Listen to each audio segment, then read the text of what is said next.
Well, hello. For my full semester class and second 8 weeks online government class, I'm recording this Chapter 8 lecture on February 25th. This will be the last of our chapters that we have for our midterm exam. For those of you taking this full semester, you know that will be on March the 10th. And I'll be sending out emails, of course, for the second 8 weeks class on when we'll have our midterm exam. So this is some of that material that you need to know in preparation for the midterm. This chapter deals with participation in voting, as we can see from the title, and we raise questions throughout this chapter on the importance of voting, who votes, who doesn't, why do some people vote, why do some people not vote, what could perhaps increase the possibilities of people voting. Many of the questions that we see raised throughout this chapter. Chapter 8, Political Participation and Voting. Well, one of the questions that can be raised about voting is how much effort needs to be put into the process of voting. More specifically, when it comes to just waiting to go vote, how long should one have to wait to go cast a ballot?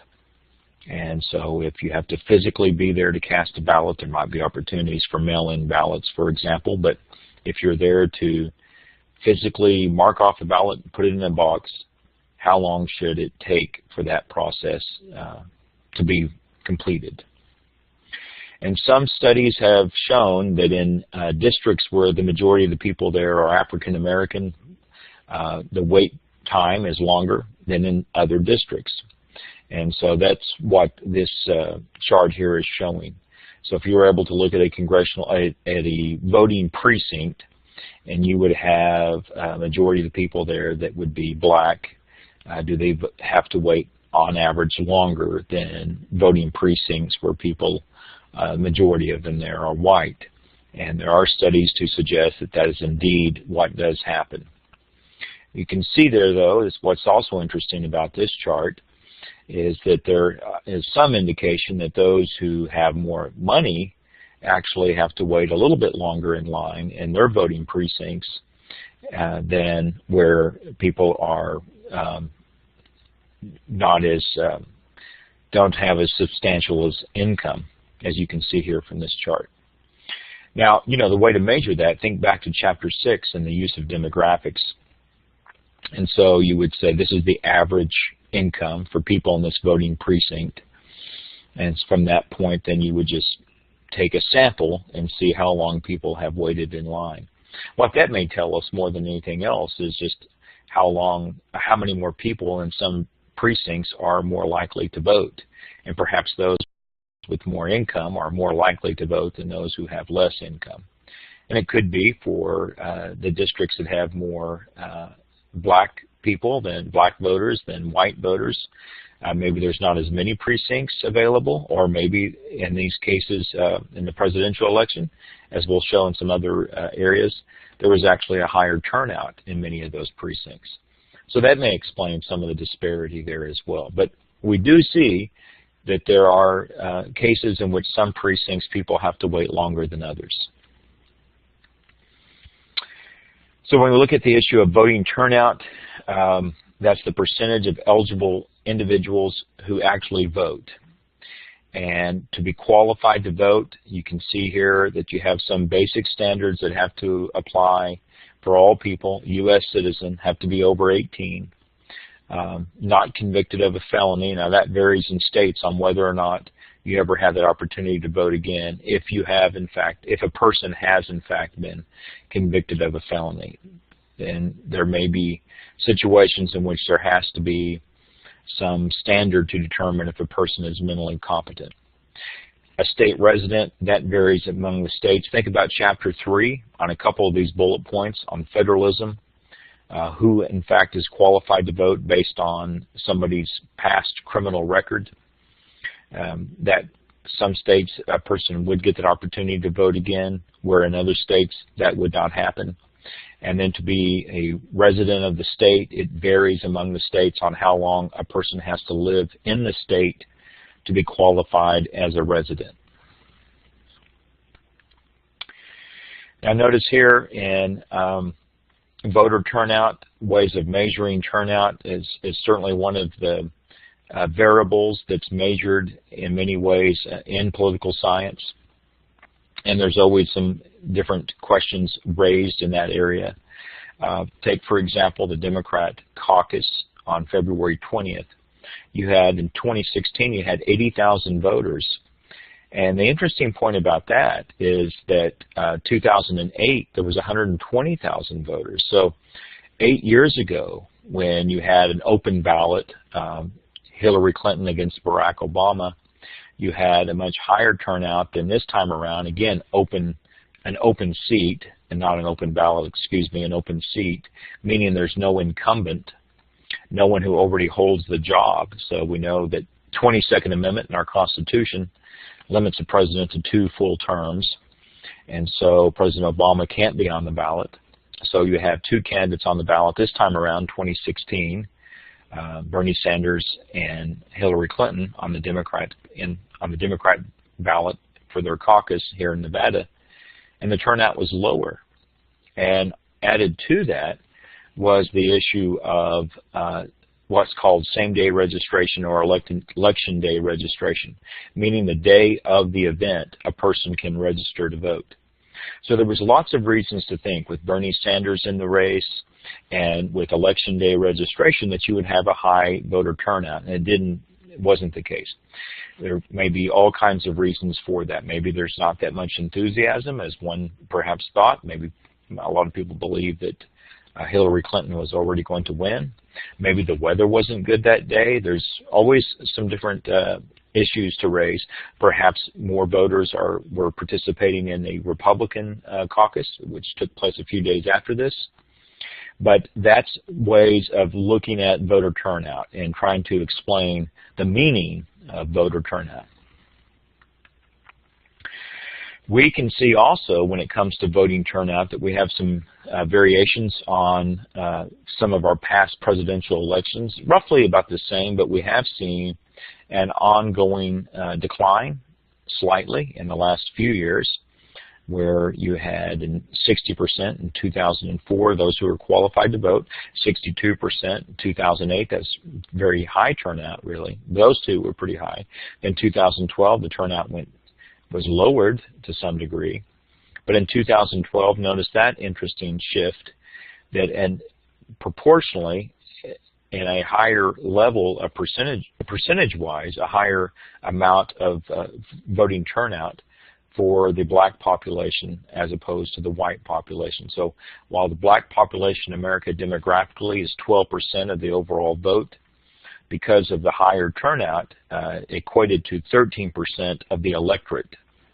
And we can see here also that women turned out and voted more than men in 2012. 55% of the electorate, the people who made up all the voters in that presidential election, were women, and men were 45%. So we are clearly seeing some changes in our electorate, and we're getting more of the importance of the minority vote, meaning those that are non-white in the United States. A demographer, someone who studies population, a man named William Frey, from one of the better-known think tanks in America, and we'll bring that up more when we get to Chapter 11.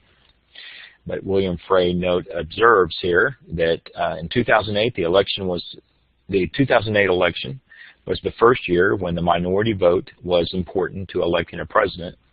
By 2024, their vote will be essential to victory. So there will be enough key states in which this demographic, any group of people that are non-white, will be extremely important in deciding who will win the presidential election. And so that is 8 years away. But notice the difference here in the midterm elections. So when we think about the structure of our Congress, and when we get to Chapter 12 in our text, we'll notice here that every 2 years between presidential elections, there's the midterm election. And of course, there are congressional elections on the ballot at the same time that there are presidential elections. But in midterm elections in 2014, we can see here that the turnout was the worst in 72 years. And the national turnout, 36%. 36% of the people who were qualified to vote that actually did vote. And in Oklahoma, 30%.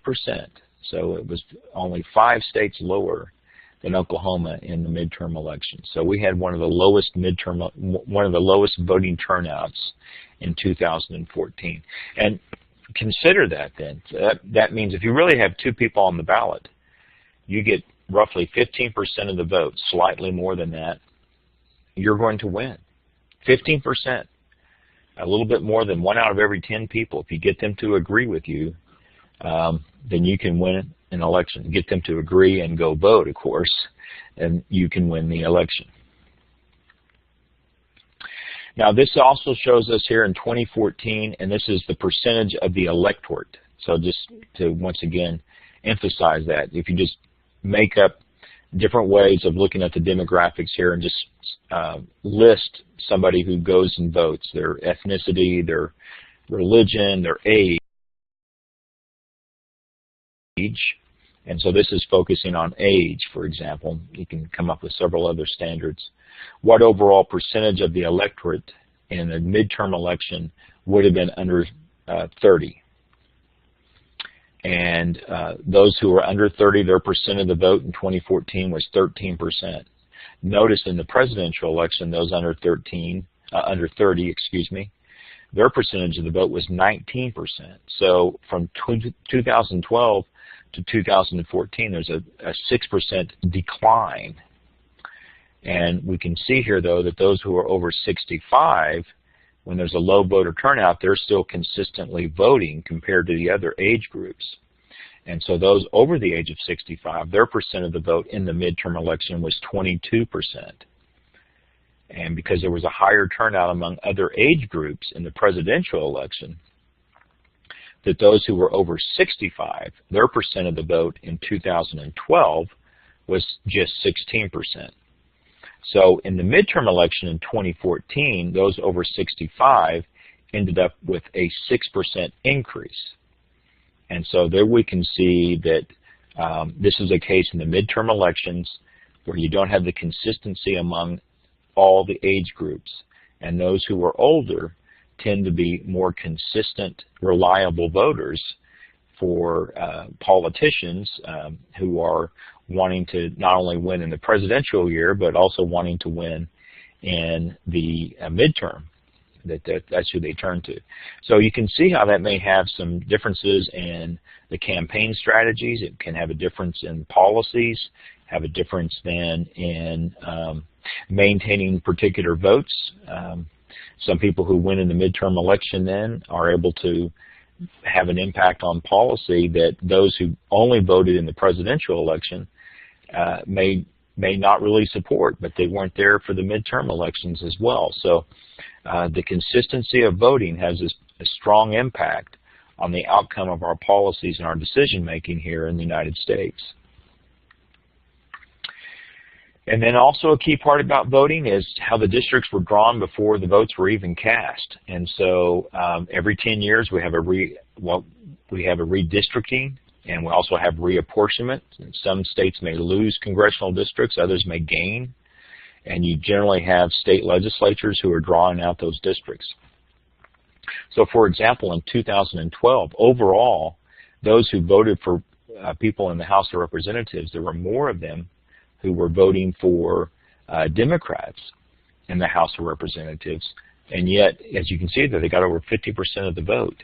But because the districts had already been drawn, maybe more of them were voting in districts that they won by very large percentages, but that didn't mean overall that they were able to get more of their representatives from their party to be elected. So even though they had almost a 4%, actually a 4% advantage over the Republican Party, they still were 33 seats behind them. And that just added on to the gap between the two as the Republicans got more of the vote in the midterm election in 2014. And so here we can see what groups are consistently voting. That can have an impact from the presidential election to the midterm. And then added on to that, how the districts are drawn and where the votes are allotted. based on the way those districts are structured. But voting, the reason why we spend so much time in this chapter talking about voting, and we talk about voting in other chapters as well in many different instances, it is still the most frequent form of participation. And so, I mean, if someone's not voting, it's more than likely they're not participating in other forms of politics as well. So this becomes a key part of it. This is almost in a way the beginning point, the platform. So for people to participate in politics, this is where you see it start, by voting. But there are other forms of participation. Page 303 has an excellent chart that shows all those other forms of participation. Putting up signs, for example. You know, there's some real questions on whether or not this has any kind of impact whatsoever. But you know, in a way, there has actually been some studies recently that say it really doesn't have any impact. But you do have to wonder if it might cause some activists, people who are giving money, for example, who are going door to door and passing out literature, who are trying to really help one person win, that if, beyond just voting, if they don't see signs up, maybe they're less inclined to believe that their candidate will help, and maybe they won't do other kinds of participation. They won't give money, for example. So that's where we can see how perhaps this becomes an important form of participation in that sense. But whether, you know, in other words, the candidate that has the most signs up does not seem to suggest that that's going to lead to greater success. Putting up a bumper sticker, for example, maybe making a strong push for a public good like education. I remember seeing this bumper sticker one time. So, you know, what's motivating people to put a political bumper sticker on their car, that they want someone to win? Once again, just like a sign in someone's yard, it's given a suggestion that you have a strong support for a candidate, and you perhaps are inspiring others who are thinking about supporting that candidate, maybe giving money, or certainly voting, that if they're just driving down the highway and they see someone else with the sticker on there, they might say, well, okay, maybe that's the person I should be voting for. But this was a plug for education. If you think education is expensive, try ignorance. And I've always thought that was a really good bumper sticker. Being in the education business like I am, yeah, I would say that that's a good point right there for sure. So nice bit of advertisement there on a bumper sticker. And campaign volunteering, I always am really inspired by looking at this picture, seeing some young people like many of you in this class. Maybe you're 17, 18 years old, some of you taking this class. And here's a couple of people that were roughly in your same age in 2012 and volunteering to help out the campaign. Doing things again, like putting up signs, passing out literature, maybe helping out at a phone bank, just providing information for people who are wanting to get involved themselves, and helping people make a presence, you know, that someone says, well, okay, maybe there is other people in this area that are voting for that candidate, and helps them get inspired. And I think it's inspiring to have young people involved in politics, so I'm glad to see that. But as you can see here, roughly 1 out of every 20 people is going to do that. That's still fairly substantial, but in most cases, most individuals are not participating. So they ask people in a survey, you know, what levels of participation have you ever done? You know, what have you ever done to show a way of participating in politics, and have you ever volunteered on a campaign? Well, 5% of the people in surveys, going back to Chapter 6, have said that they actually did that. A very small percentage of people have actually attended a community meeting or a party rally. I do think it's worth noting, though, that once again, like so many things, that they fill the void that's left by others. If other people are not participating, then the people who are there become the face for a candidate or for a public servant. Maybe someone's already on the city council, or you're talking to a city manager. And so they have a town hall meeting about dealing with pollution in a town, let's say. And you know, you have a town of 20,000 people, and they have a town hall meeting and 20 people are there. Well, those 20 are going to have their voice. If they're the ones that are raising the questions and giving the advice and making the suggestions, then they're the ones that are going to be heard. They were there. And so it's always worth noting, if this is something, if there's some event out there that's important to you and you question whether or not you should be there, well, you should consider that if you're not there, whoever does show up, they're the ones who are going to be able to make their voice heard. And are you willing to tolerate having your voice not heard while someone else will be? So that's always, I think, important to consider. What happens if you don't attend on some event that you may find to be important? There is going to be a void there, and the activists who show up, naturally, they get to be heard more.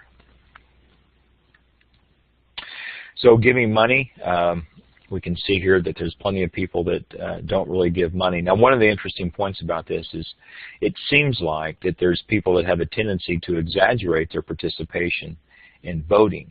And perhaps there's some exaggeration with money too, but it's still a pretty low number there. We don't have elections where 79% of the people showed up, but maybe people believe they did, or just want to believe. They want the pollster to believe that they actually said that, right? So go back to chapter 6, remember that, the idea of actually saying things that you believe that the poll taker wants you to say. And so perhaps that's clearly what's going on here, social desirability effect. It's socially desirable to vote, so people say that they did. But roughly 1 out of every 10 people actually gave money to a campaign. That's not very many, but you know, I've talked to politicians in the past that have said, people who've run for office, that's my category of a politician. And so I've talked to people who, I remember a lady who ran for governor, and she said there were days where she didn't want to get out and campaign, and she didn't want to have to go through the whole process, and it's got to be physically draining and emotionally draining. But she said one of the reasons why she did it was that she went to people's homes and would talk to people, and people would write her checks for fairly substantial amounts of money, several $100s, some even $1,000. And she knew that the people didn't have that kind of money. And so in that sense, and you know, you can make your own decision on whether that's money well spent. But from her perspective, it meant that if they were going to be that dedicated, she had to be that dedicated as well. So it's not as if, it's understandable that most of the people who are giving considerable amounts of money have disposable income. But there are people who are giving money that there's other ways in which they could use that money. But they find that to be the most important factor at that time.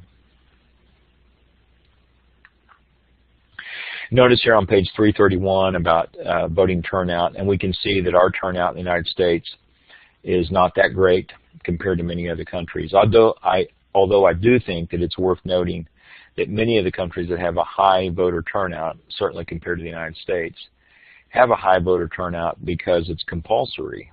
So people are paying fines, and you can see there you still have a fairly substantial number of people in these states that have compulsory voting.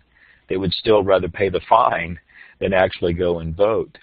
So I think what is impressive is to see that Germany has 70%, over 70% of the folks in their country, the voters in their country participating, and it's not compulsory. So that is impressive, and perhaps there's some good explanations as to why the Germans are voting at such high numbers. So we can, in a way, look at our own system here and try to get some ideas as to why we have a low voter turnout. We don't have a voter holiday, so we don't have the day off when we have an election. Now, there are some states, just think about, as I'm recording this Saturday will be the South Carolina primary for the Democrats in the state of South Carolina, and that is of course, a day that for many people would be off. So it's like a holiday. Perhaps we could have our elections on a Saturday. We still have our elections almost all, certainly our official general elections will be held on Tuesday, which was the day in which a lot of farmers traditionally would come to town. So there's a good question as to why we continue with that policy when less than 2% of our population are full-time farmers. But nevertheless, we don't have that, so we don't have a voter holiday. We only have two parties, and this oftentimes is applied to, we look at this based on what's referred to as Duverger's law. This is named after a French political scientist, Maurice Duverger. Maurice Duverger would say if you have it's not a law, it's like a law of physics, it always works out this way, but it's fairly consistent. If you have single district simple plurality elections, which is what we have, that's our system, one winner per district, and that winner just needs more votes than anybody else. A single district simple plurality system, that only the two parties, you'll only have two prominent political parties. And so that's fairly consistent in what we've had throughout our history. So single district simple plurality system creates a two-party system. If you only have two parties, then people who are not content with those two parties are less likely to actually get out there and vote. Our campaigns are very long. Iowa caucus in 2012 was in January, and the presidential elections, we can see, as we know, was in November. Well, we've changed that just slightly, right? This time around, the Iowa caucus, the first event, started in February, and the presidential election will still be in November. So from February to November, so we're going to go 9 months instead of 10 months here in 2016. United Kingdom, their campaigns last 5 to 8 weeks, somewhere between a month and 2 months. So some big differences there in our system. And maybe people just get tired of the campaigns and either forget to vote or just they're worn out and they're no longer interested in it by the time the real election comes around. We may have too many elections for people to really follow them, and so maybe you can follow the presidential election when it's going to come up, and we already know about it. We know because we have a fixed system, we know when the presidential election of 2024 is going to take place. But then there's all kinds of elections that are sprinkled in there, such as the local elections, the city council elections, county commissioner elections, or school board elections, state questions that might be out there on their own based on the number of signatures generated on a petition. And so before you know it, I mean, there's just elections all the time, and it's sometimes difficult to get those to remember when they're going to take place. But again, because of having so many elections, it's not as if you can have those all on one particular ballot as well. It would just be way too cumbersome and would cause many people to, again, be turned off from voting in that case. So we have a lot of elections throughout the year. It's hard to follow and people can forget. And then you end up with some school board elections where very few people show up to actually vote.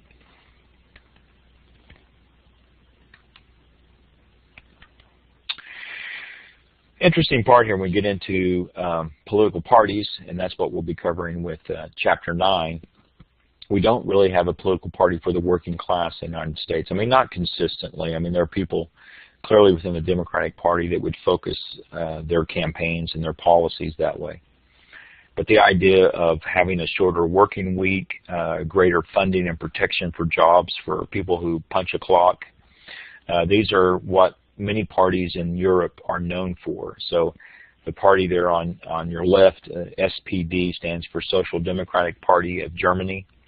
And that's what they've worked on to make sure that there's a longer maternity leave, for example, lots of protections for their workers and the folks that live in Germany. The Socialist Party of France, they're in the middle, looking at their symbol. They've worked to ensure that there's a 35-hour work week instead of a 40-hour work week in France. And the Labour Party in the United Kingdom has done many of the same things. So with that out there, then that attracts many people to say this is a party working for us and we're going to consistently vote with that party. So you can have situations, as you can see here with the Socialist Party. They've won. They'll lose from time to time, of course, as will the Social Democrats in Germany, they're out of power right now, and the Labour Party is out of power in the United Kingdom. But they're on the ballot. We know what they stand for generally when they're campaigning, and so it's not likely that many of their major policies that they've enacted while they were in power will be overturned, because there's always that threat they could get back in power.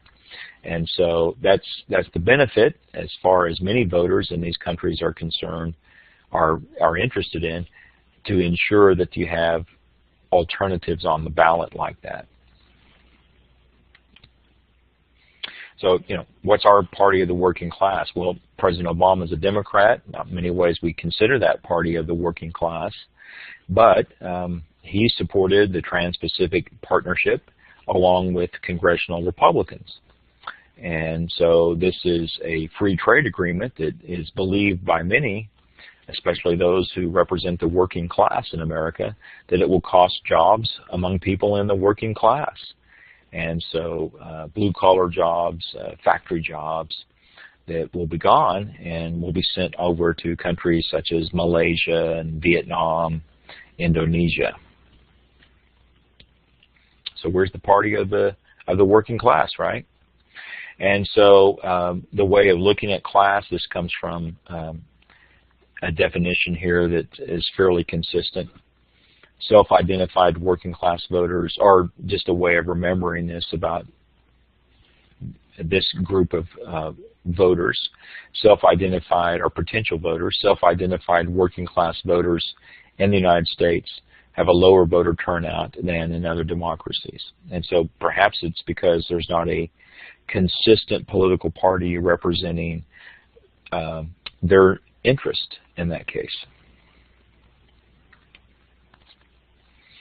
And if there isn't a normal political process through voting, campaigning, debates within Congress, then other alternatives are going to be sought out to try to solve these problems. And perhaps that's where people turn to protest.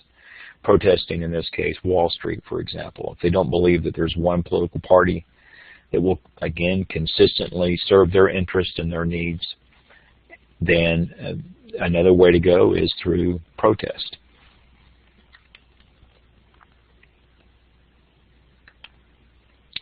You'll see here on page 301 a definition for protest. Participation that involves assembling crowds to confront a government or other official organization.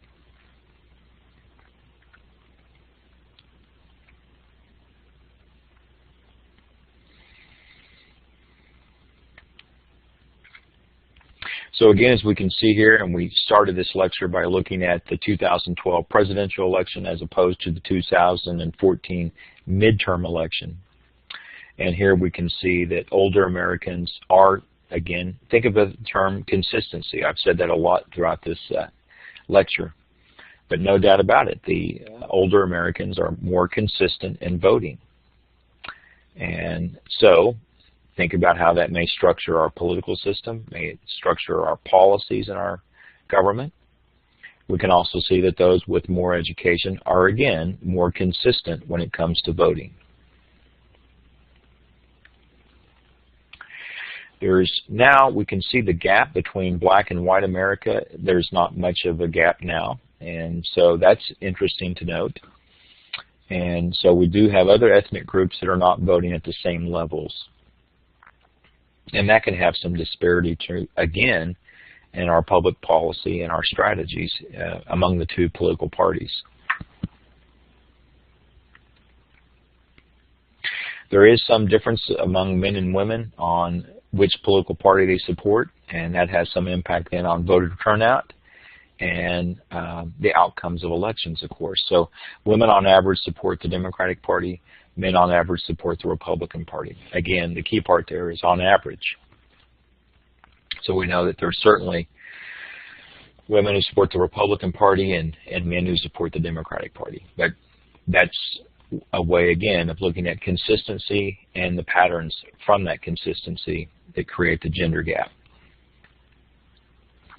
We do see that there's some differences here in terms of religion and politics as well, so note that when you're reading through this chapter. Christian conservatives are more likely to support the Republican Party. Those who do not have a religious connection are more likely to support the Democratic Party or the Libertarian Party, a significant third party. Again, it will bring out more when we get to chapter 9.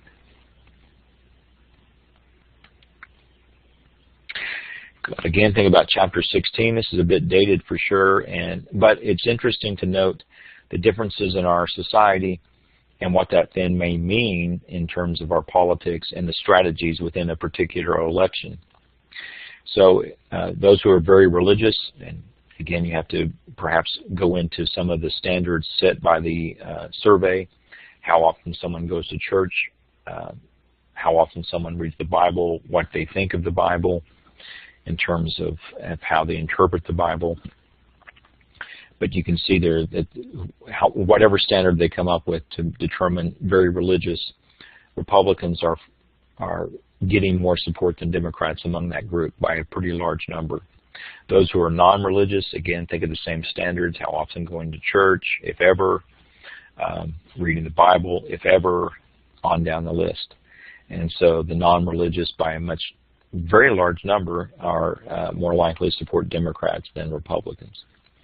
And then the somewhat religious, so you can think that maybe somehow split the difference between those first two groups in this survey, are slightly more likely to support the Democrats than the Republicans.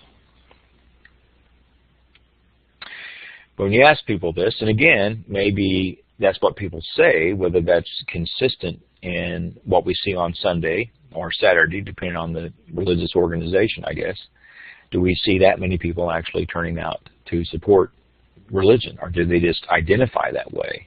Whether it's, and maybe that really doesn't matter, but people who identify themselves as very religious, you can see what number that would make up, as opposed to somewhat religious or non-religious. It's a very large survey, though, if you notice that from the Gallup poll. And again, we can see the connection in these different chapters. That comes from what we've covered here in chapter 6. A couple of other points to bring up here for chapter 8. Think about suffrage, extending the right to vote. We've covered this in some other areas, such as in chapter 5, for example. The right to vote for adult men, that was extended in 1870. Right to vote for adult women, 1920. And then the voting age reduced to 18 from 21 with the 26th Amendment there in 1971. So we've seen here this ongoing process in our country to ensure that more people do have that right to vote. And there are ways of trying to increase the voter turnout. Now, you know, one of the ways of looking over this part here when you're reading through this chapter is to consider whose vested interest would there be to increase the voter turnout.